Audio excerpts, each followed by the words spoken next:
avec Internet, nous sommes passés de l'information à l'origine de l'information. Avant, nous voulions savoir comment. Maintenant, on est à l'heure des pourquoi. On veut être en capacité de choisir. On veut aller plus loin. On veut être plus libre sur notre chemin.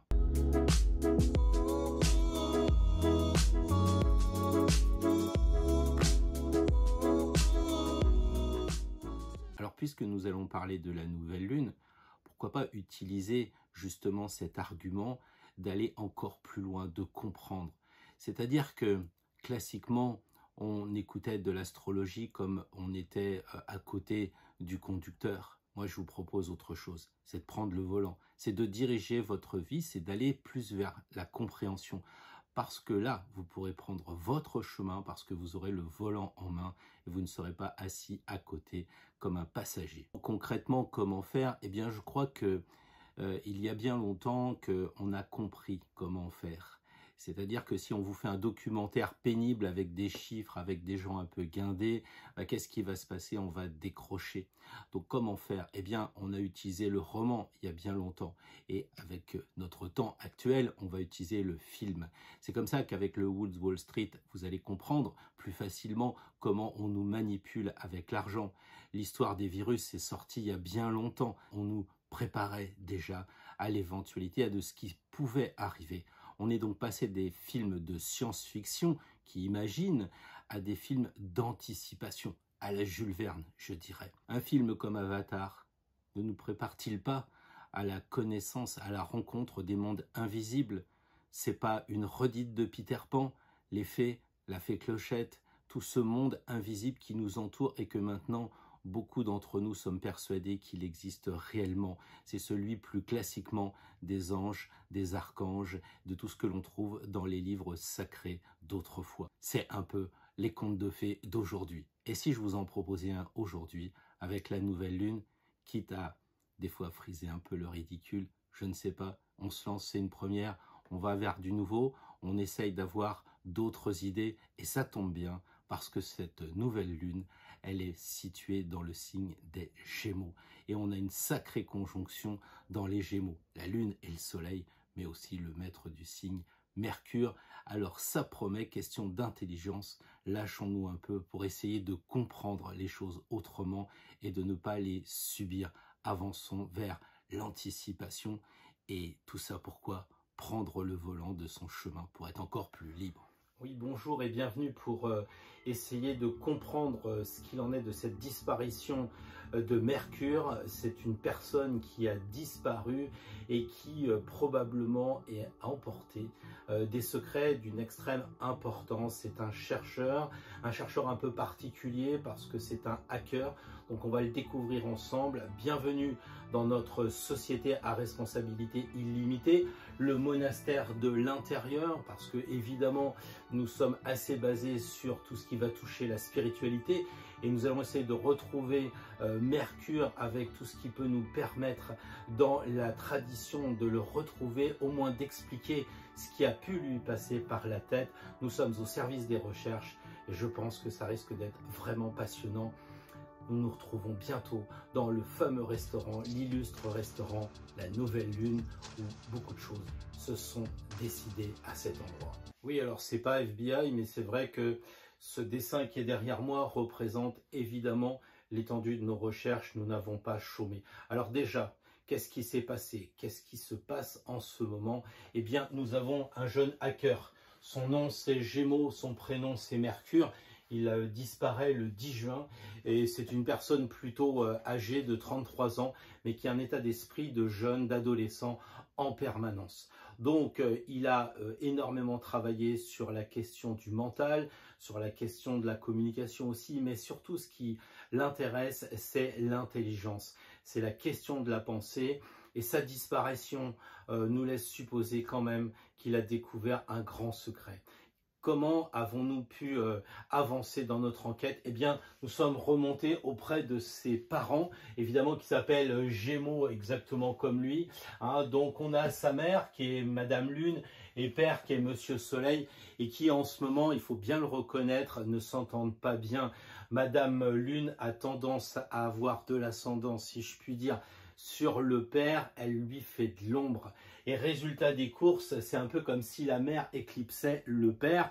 Tout ça, évidemment, dans cette famille de Gémeaux. Donc, vous comprenez qu'il y a du sombre qui arrive sur cette famille. Alors, notre ami Mercure, probablement, ou en tout cas non, certainement, a été déjeuner avec ses parents. Ça faisait très longtemps qu'ils ne s'étaient pas vus. C'est pas du tout sa façon de faire parce qu'il pensait avoir coupé les ponts. Donc il revient, air comme rétrograde, il revient et il se retrouve dans ce restaurant de la nouvelle lune.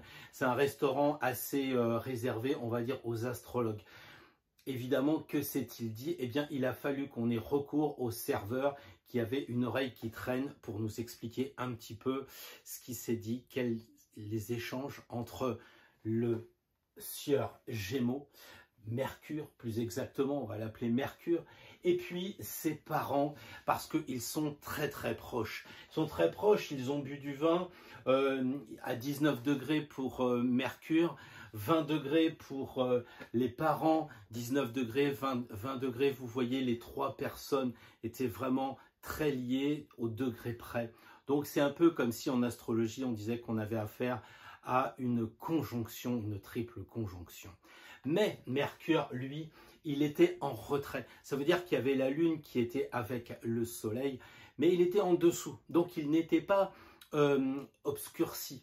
C'est simplement sa vision qui était obscurcie, il ne voyait pas bien les choses. Alors le serveur, c'est un ancien, il s'appelle Imé, on l'appelle le père Imé parce que c'est comme ça, c'est quelqu'un qui a beaucoup de bouteilles dans un restaurant, c'est un peu normal.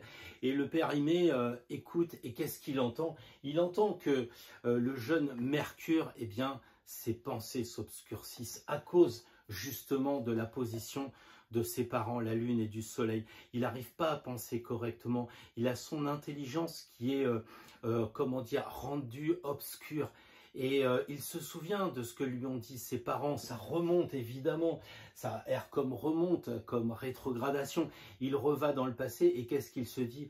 Il se dit, oui, c'est incroyable, je revois ce que ma mère me disait. Tu sais, dans la famille, on a toujours fait comme ça. Et son père lui disait, comme on fait son lit, on se couche. Et il avait des phrases comme ça, des vieux schémas.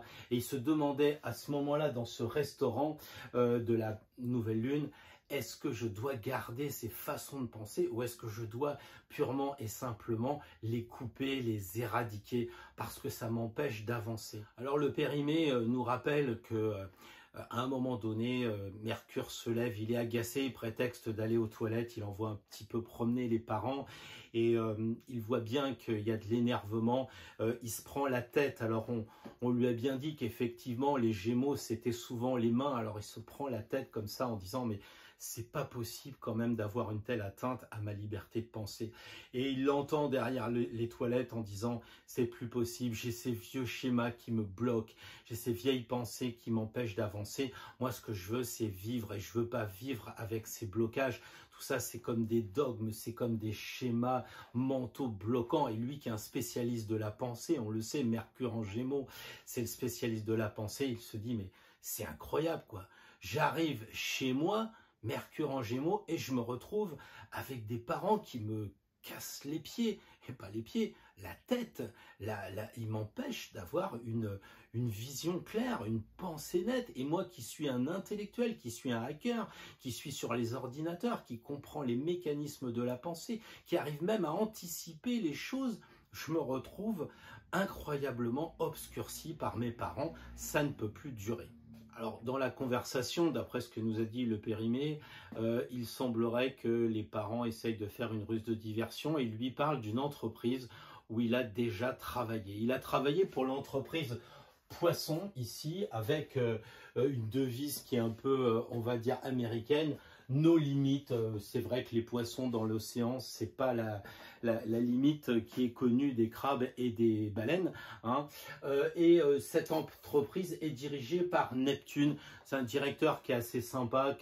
Il a la foi dans ce qu'il fait, mais en même temps, lui aussi, il semble un peu évanescent, un peu flou. Et son directeur adjoint, son directeur honoraire, c'est celui qui a dirigé longtemps la boîte, qui était Jupiter. Et lui, pendant longtemps, il s'occupait des poissons, il a fait ce qu'il a pu, mais c'était pas vraiment le boss. Maintenant, on sent vraiment qu'avec Neptune, il y a de quoi faire.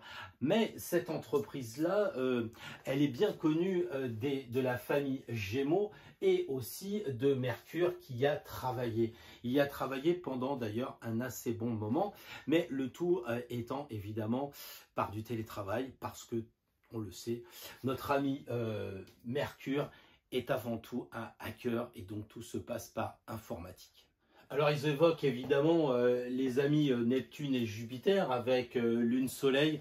Bon, c'est vrai que pendant longtemps ils se sont très bien entendus, ils ont échangé, ils ont même travaillé ensemble, mais on peut dire que les deux familles ne s'entendent pas, il y a des tensions, c'est vrai qu'il y a une espèce de carré entre eux qui fait que en ce moment c'est pas facile, ça va pas très bien. Mais Mercure, qui est quand même curieux, en rentrant chez lui le soir, il se dit tiens, je vais quand même regarder qu'est-ce qui se passe dans cette entreprise poisson, parce que effectivement pour lui c'est intéressant, c'est l'immensité, et lui qui travaille sur la pensée, imaginons qu'il n'y ait pas de limite dans la pensée, parce que lui, il en a beaucoup. Mercure en Gémeaux, évidemment, il est assez coincé, il est pointilleux, il aime bien le concret, il aime bien réfléchir.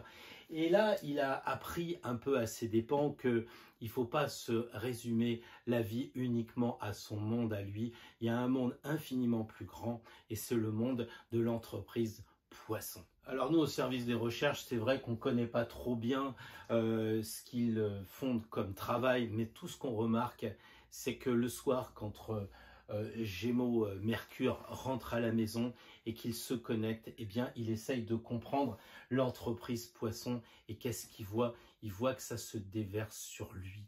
Son mental, il est vraiment pris par l'eau. Ça se déverse sur lui. Il n'arrive pas à contrôler. Et ça vient s'ajouter à ce qu'ont fait ses parents. C'est-à-dire que les parents lui ont obscurci sa pensée avec l'histoire de l'éclipse.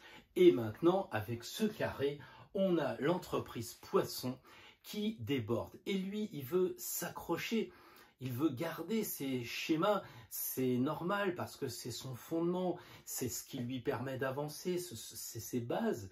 Il pense comme 2 et 2 font 4. Imaginons qu'on vous dise, bah maintenant ça fait 5. Vous ne voulez pas lâcher là-dessus. Et Mercure se retrouve confronté. Et plus il avance, vous imaginez le hacker en train de taper, et plus il rentre dans l'entreprise poisson, et plus l'eau arrive. Et c'est difficile pour lui à gérer parce qu'il sent que les digues sont en train de lâcher. C'est très clair. Nous aussi, on a nos hackers. Et évidemment, on a regardé ce qu'il faisait dans sa bidouille, dans sa connexion avec l'entreprise poisson, le jeune Mercure. Et on a vu que c'était comme si les informations arrivaient, comme si c'était une vague terrible. Et cette eau, qu'est-ce qu'elle contient? Elle contient plein de nouveaux matériaux. Et c'est ça qui s'est passé. C'est que Neptune, le directeur, a envoyé dans la vague, si on peut dire, beaucoup d'éléments. Ça a été du sel, ça a été du plomb, après on a eu du calcaire, après on a eu du fer. Et notre ami Mercure s'est retrouvé avec énormément de matériaux et il s'est dit mais je suis perdu, je ne sais pas quoi faire, parce qu'il avait plus de schéma, parce que tout ce qu'il pensait jusqu'à présent était remis en question grâce à la force de Neptune qui finalement se mettait en carré avec, si vous voulez, tout ce côté, comment dire, ces trois personnes, j'allais dire ces 3 planètes, hein, en tout cas Mercure et les 2 luminaires, le Soleil et puis la Lune. Donc tous les 3 qui se retrouvent à 20 degrés dans le système Nouvelle Lune du 10 juin, avec cette idée d'éclipse, se retrouvaient tous les 3 avec cette personne Neptune qui forçait la digue pour leur faire lâcher les vieilleries qui pensent, les dogmes aussi, faut pas faire ci, faut pas faire ça, on réfléchit pas. Et lui, il voulait justement s'en sortir, mais il n'y arrivait pas. Alors les nouveaux concepts arrivent évidemment parce que Neptune et Jupiter, ils sont quand même très forts dans leur boîte là, en Poisson, ils sont très très forts et ils veulent inculquer des nouvelles façons de penser. On a l'impression qu'ils sont un peu en cheville avec la SA Verseau qu'on verra tout à l'heure pour changer le monde. Ils leur inculquent de nouvelles choses. Et alors, le père Mercure, si je puis dire, va s'arc-bouter en disant mais quand même, quand il y a des difficultés, ça fait du bien de blaguer. C'est un peu comme les médecins qui font des blagues ou au bloc opératoire, j'en sais rien, j'y suis jamais allé, mais j'ai souvent entendu dire ça. On blague parce que ce que l'on voit est tellement dur qu'on fait des plaisanteries. Mais maintenant, on n'arrive plus trop à plaisanter de tout ça parce qu'on s'aperçoit que ça fait mal les plaisanteries. Il y a des plaisanteries sur les personnes, que ce soit les femmes, que ce soit les races, tout ça. C'est plus possible maintenant. Le monde est en train de changer et Mercure a vraiment du mal avec ça parce que lui, il se dit ça m'a permis d'éviter des souffrances mentales, de faire une ruse de diversion avec mes pensées. Évidemment, on peut essayer de le convaincre. C'est un peu ce qu'a fait sûrement l'entreprise Poisson parce qu'ils avaient mis dans leur système informatique des espèces de petits post-it, si je puis dire. Et dessus, c'était bien marqué, tu vois, quand tu veux aller au cinéma, va vraiment au cinéma. Mais quand ta femme, tes amis te disent va au cinéma, c'est moins cher et que toi, tu n'as pas envie d'y aller, eh ben, tu dis c'est pas grave, je vais faire plaisir aux amis. Je vais aller au cinéma alors que j'ai pas envie d'y aller. Puis à l'intérieur, tu vois, ça, l'intérieur, nous, c'est un truc qu'on connaît. Hein, on est du monastère de l'intérieur. Tu vois, la spiritualité, on connaît. Donc, ton enfant intérieur, toi, le Gémeaux, ou plus exactement le Mercure Gémeaux, eh bien, tu ne peux pas laisser parler ton enfant intérieur. Tu appuies d'une certaine façon, tu refoules et les vieux schémas, eh bien, tu les fous au fond et tu n'arrives plus à être toi-même. Et ça devient vraiment difficile. Un, tu regardes plus la réalité parce que tu fais des plaisanteries, parce qu'il y a de la souffrance. Et deux, pour faire plaisir aux autres, tes schémas mentaux, eh bien, font que tu fais plaisir en retirant ce que tu as vraiment envie de faire, ce que tu penses vraiment. Et ça devient un problème. C'est ça que l'ami Mercure commence à voir lorsqu'il suit un peu le cheminement de pensée de l'entreprise Poisson. Là, on a vraiment eu beaucoup plus de mal, c'est qu'à un moment, il a fermé carrément l'entreprise Poisson. Il a fermé, je crois que c'est son clapet d'ordinateur, et on était plongé dans le noir. Et puis après, on a eu un petit mécanisme qui nous a indiqué qu'il se reconnectait avec une autre entreprise, la SA Verseau, qui est une entreprise qui est dirigée par quelqu'un qui est assez marginal, un peu particulier, qui s'appelle Uranus, et lui aussi c'est le directeur actuel. Les choses changent, eh bien il a poussé un peu Saturne, l'ancien directeur de la boîte Verseau, il l'a un peu poussé, donc Saturne est devenu le directeur honoraire en quelque sorte de l'entreprise. Alors évidemment, en ce moment, il se tire un peu la bourre parce qu'il y a des tensions entre Uranus et Saturne. Oui, ils sont aussi, j'allais dire, un peu en carré et ça génère vraiment des tensions. Mais par rapport à notre ami Mercure, lui, qu'est-ce qui se passe? Eh bien, le directeur Uranus lui dit « c'est le moment de changer. Il faut absolument changer Mercure ». Et on le voit dans l'échange de mails qui s'est fait parce qu'au début, il y a eu simplement un petit tour du hacker qui regarde un petit peu la SA Verseau et pas fou, hein, Uranus très très lié avec les nouvelles technologies, il s'aperçoit que Mercure est en train de rentrer dans son logiciel et donc ils vont communiquer ensemble. Mercure rétrograde, il prend le temps de regarder la situation. Il écoute très clairement Uranus qui lui dit c'est le moment de te transformer. Bien sûr, cette entreprise a toujours milité pour le libre arbitre. Il lui laisse le choix, mais il lui dit faudra pas te plaindre après si tu n'as pas changé. Parce que lui aussi, il milite pour changer les idées. La différence, c'est que lui, il est un peu plus radical parce que bientôt, c'est une SA. Ça veut dire qu'il va être encore plus puissant que l'entreprise Poisson. L'entreprise Poisson, c'est comme en astrologie un simple signe. Là, on s'oriente vers une ère, l'ère du Verseau, c'est-à-dire quelque chose qui va durer 2160 ans. Donc je vous fais grâce de savoir si en ce moment l'entreprise Verseau règne, mais néanmoins on ressent les effluves. On ne peut pas faire autrement et pour eux, c'est changer. Changer vite, ici, maintenant. Il est en train de nous donner le mode d'emploi aussi avec son ami Neptune. On l'a vu dans une vidéo passée. Les choses s'accélèrent de plus en plus.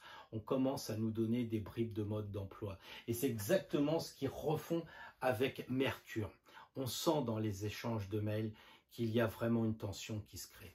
Uranus écrit à un moment donné vire tes vieilleries. Tout ce qui ne bouge plus est mort. Il est temps que tu passes à la vie. Fais le ménage chez toi.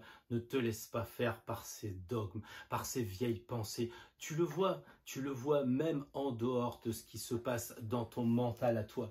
Puisque tu es un hacker et puisque tu es un spécialiste de la pensée, puisque tu connais plein de choses sur le mental, qu'est-ce qu'il y a en ce moment dans la société? Que des dogmes.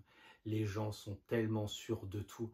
Et en fait, rien n'est juste. La preuve, regarde dans le domaine de la médecine, quand on parle du vaccin, cacophonie. Quand on parle du virus, cacophonie. C'est pas facile si tu t'engages un peu à avoir la réflexion.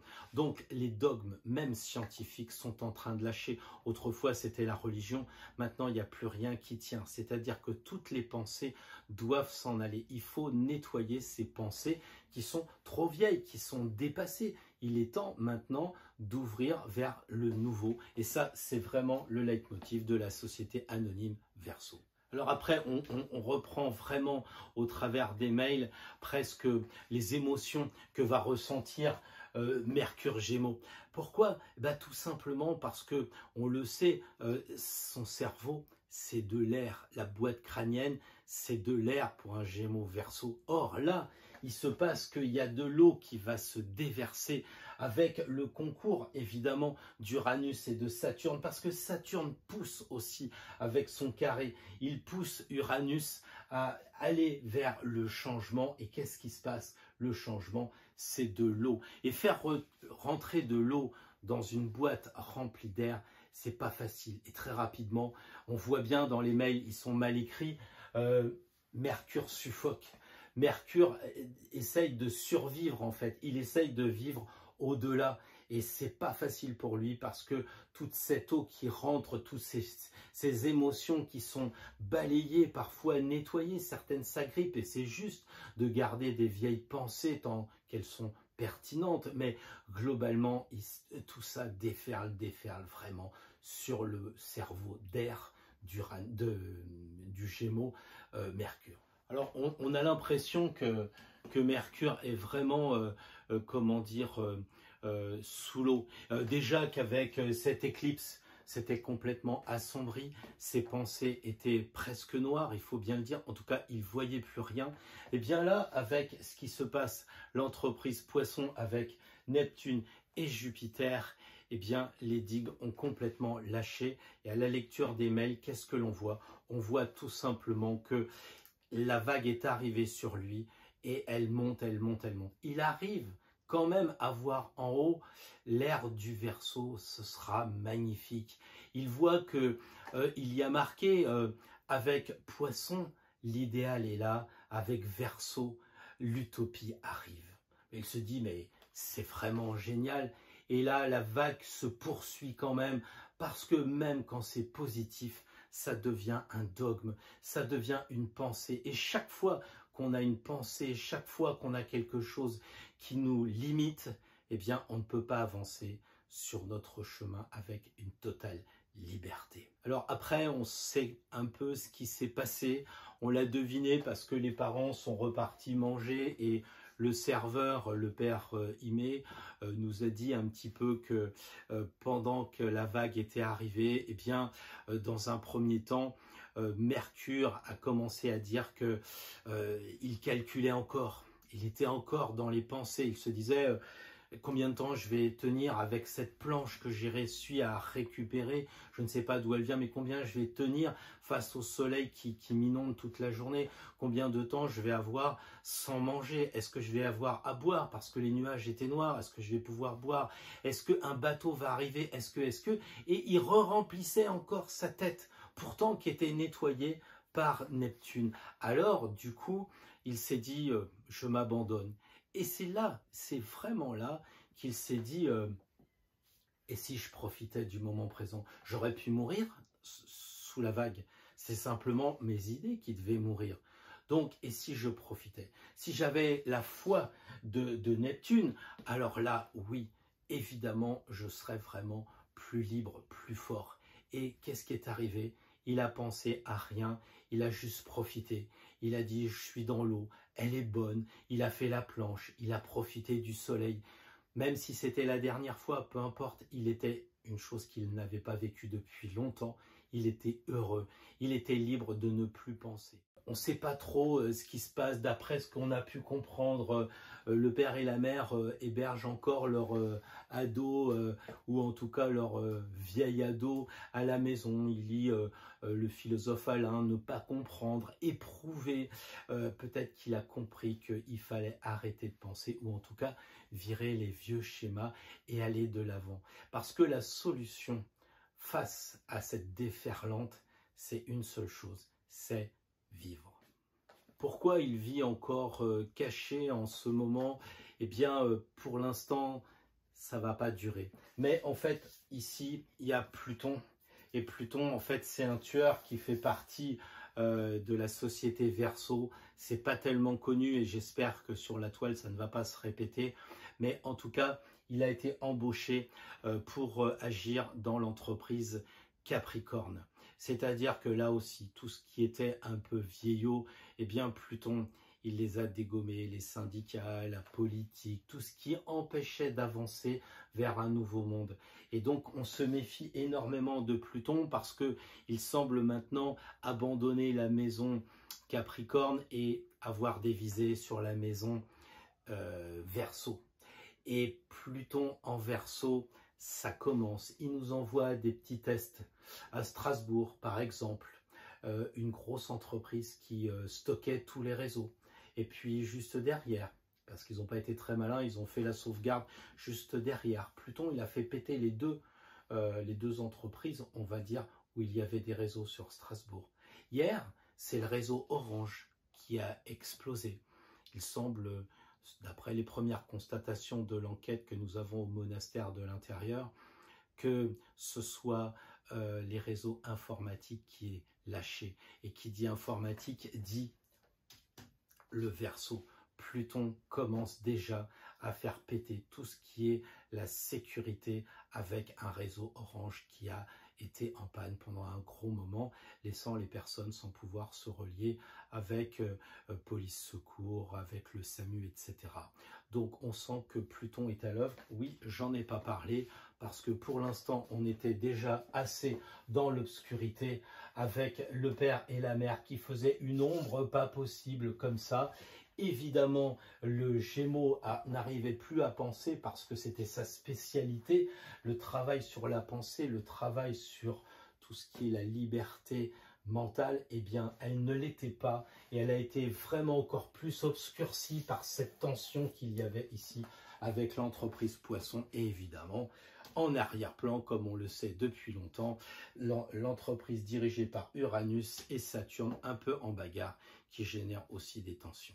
Voilà un peu ce que l'on peut dire de nos investigations au moment où je vous parle. J'espère que ce petit film, au-delà de l'amusement et peut-être à mes dépens, vous aura permis de comprendre que l'astrologie peut être vécue d'une façon différente que des livres, des cahiers, des gommes et des crayons. J'ai connu ça, vous savez, avec le gros tampon et puis les éphémérides. Mais il faut avancer. Il faut avancer parce que, bien franchement, on n'a plus le temps. Et vous avez compris que pourquoi on n'a plus le temps? Parce qu'on change d'air. Et il faut avoir une autre façon de penser, une autre façon d'appréhender les choses. Et surtout, il faut encore faire le ménage. L'autre fois, c'était faire le tri, mais ça continue. C'est pas que on se répète, les astrologues, c'est que les astres insistent d'habitude, les astres inclinent mais ne déterminent. Là, les astres inclinent plutôt vers « j'insiste fortement ». Dans une démarche plus académique, et peut-être que maintenant on va mieux comprendre ce qu'il en est, eh bien on voit tout simplement que cette lune a rendez-vous avec le soleil pour former une éclipse, et donc elle va obscurcir quoi? En Gémeaux, le mental, nos idées, notre intellect. Mercure n'est pas véritablement partie prenante parce qu'il est en dessous de cette conjonction. Et donc, c'est pas lui qui va être oblitéré, c'est son mental, c'est ses pensées. Et ça, vous l'avez très bien compris, qu'il y avait un ménage à faire parce qu'il n'arrive plus à penser correctement. Il est vraiment spectateur parce qu'il est rétrograde, ça veut dire qu'il n'avance pas. Donc s'il n'avance pas, il se pose et il regarde ce qui se passe. Et qu'est-ce qui se passe? Eh bien, il voit aussi ce carré, cette tension qu'il y a avec Jupiter et puis Neptune qui sont en Poisson. Et de l'autre côté, un peu à côté, on a l'éternelle tension de l'année 2021 de la planète Saturne avec la planète Uranus. Et ces deux planètes-là nous disent il faut absolument changer. C'est l'ère du Verseau, donc cette tension va durer encore plus d'1 an, donc on le sait, on a fait des vidéos là-dessus, le monde change et comment? Et ben voilà, on arrive à la question de l'introduction. On est passé du pourquoi ou comment et du comment ou pourquoi. Et là, on se dit, il va falloir changer notre état d'esprit avec l'apport des poissons. C'est un paradoxe parce qu'on quitte l'ère des poissons où on était dans l'humanitaire, dans l'humanisme, dans l'amour. Voilà. Et là, on est en train de passer vers une autre dimension, vers la fraternité. Mais on nous resserre encore le signe des poissons avec les 2 maîtres qui nous indiquent clairement qu'ils vont nous envahir notre mental avec une sorte de vague, une sorte d'océan pour que l'on pense plus. Carrément, c'est un peu comme si c'était le nettoyage et que, vous savez, une fois que la mer se retire, même après un tsunami, un raz-de-marée, quand la mer a dévasté la terre et qu'elle se retire, à ce moment-là, qu'est-ce qui se passe? Eh bien, on voit que tout a été nettoyé, ou en tout cas qu'il va falloir que les humains nettoient. Et c'est précisément ce qui se passe avec cette nouvelle lune. Alors, la nouvelle lune, elle va durer 2 jours, comme d'habitude, mais les tensions, elles résistent. Et ce qui veut dire que notre tirage va être basé sur cette idée-là, sur cette sensation, sur ce vécu que nous allons avoir. Vous l'avez très bien senti, j'en suis certain, avec la pleine lune d'il y a 15 jours, quand elle était en Sagittaire. C'était une pleine lune compliquée. On a énormément de retours sur le fait qu'on a eu des maux de tête, il nous est arrivé des choses pas possibles, on a perdu des choses, on a retrouvé des choses. Bref, on a vu que c'était un moment bien particulier, les énergies de cette pleine lune en Sagittaire. Nous arrivons en nouvelle lune en Gémeaux, et donc il est temps de faire place nette avec nos vieilleries, nos vieux schémas, nos dogmes. Et ça va passer pour la société, mais pour la semaine qui vient, c'est pas les civilisations qui doivent changer, même si c'est le cas et qu'elles le font dans la douleur en ce moment. Nous, il faut le faire individuellement. Donc, comment faire? Où est-ce que nous en sommes? Évidemment, avec cette opacité de la pleine lune, nous sommes perdus. C'est là que nous allons pouvoir recevoir de l'aide de ces cartes magiques que sont les arcanes du tarot de Marseille. Et je vous propose, pour changer un peu de nos arcanes dites psychologiques, c'est-à-dire de voir comment nous réagissons, eh bien de prendre pour une nouvelle fois les arcanes majeures, c'est-à-dire les 22 cartes célèbres, pour, dans un premier temps, voir quelle est l'origine du blocage, où ça coince, et signe par signe, de dire est-ce que c'est, si c'est la carte de l'impératrice, pour le coup, ça va être le mental qui va vraiment bloquer. Mais si on a l'ermite, ça va être sur les choses anciennes qui nous empêchent d'avancer, puisque l'ermite n'est pas dans le sens de droite. Donc, on va étudier signe par signe, dès demain matin à 9 h, les blocages avec une première carte arcane majeure. Comment s'en sortir? La deuxième carte arcane majeure aussi va nous donner une piste, va nous dire que dans la semaine, nous pourrions travailler telle direction. Si nous avons la route fortune, eh bien, cela signifiera qu'il faut aller vers autre chose. Si la carte tirée en premier est la roue de fortune, ça signifie qu'on tourne en rond, qu'on est en boucle, qu'on est comme un hamster, qu'on est dans une routine incroyable. Donc la position de la carte est bien entendu déterminante. Effectivement, la roue de fortune tirée en premier, c'est la routine.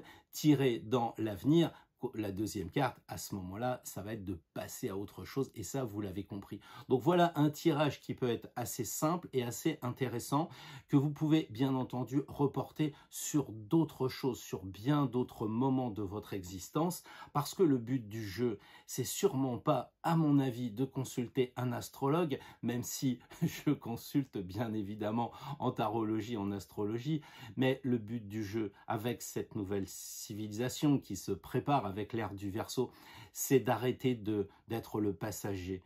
Devenons le conducteur de notre propre vie. Et pour ça, il faut qu'on ait le volant en main, il faut qu'on sache passer les vitesses, il faut qu'on sache accélérer, freiner. Et c'est tout ce que je vous propose justement en essayant de vous approprier le jeu et de le prendre comme si c'était le volant, qui vous permettent d'être plus libre, de choisir la direction, de choisir le chemin qui vous convient et de préférence pas le chemin de la société, celui qui est le vôtre justement par rapport à votre thème natal. Donc je vous propose sans plus attendre de vous laisser avec vos cartes personnelles, de vous entraîner d'ici demain matin, et puis on va se retrouver quand même pour un tirage signe par signe, et un signe aussi pour l'égrégore, puisque je crois que nous sommes pas très loin des 3000 abonnés, et qu'il est bon que tout le monde comprenne que chaque fois qu'une personne s'abonne, c'est une énergie supplémentaire qui va former, j'allais dire, un réseau électrique encore plus dense, puisque les pensées sont de l'électricité et qu'elles se retrouvent sur la chaîne au moment où nous regardons tous ensemble cette émission. Et donc, nous sommes sur une dimension bien particulière, celle de l'alchimie, de l'astro et du tarot, c'est-à-dire non pas deux disciplines séparées, mais vous l'avez compris, un mélange subtil d'astro et de tarot, comme les deux disciplines nous l'enseignent, puisqu'elles se font des clins d'œil. Voilà, donc sans plus attendre, je vous laisse à vos cartes et je vous dis à demain matin, 9 h précise, pour ce nouveau tirage de la semaine prochaine, qui couvrira donc du 7 au 13 juin prochain.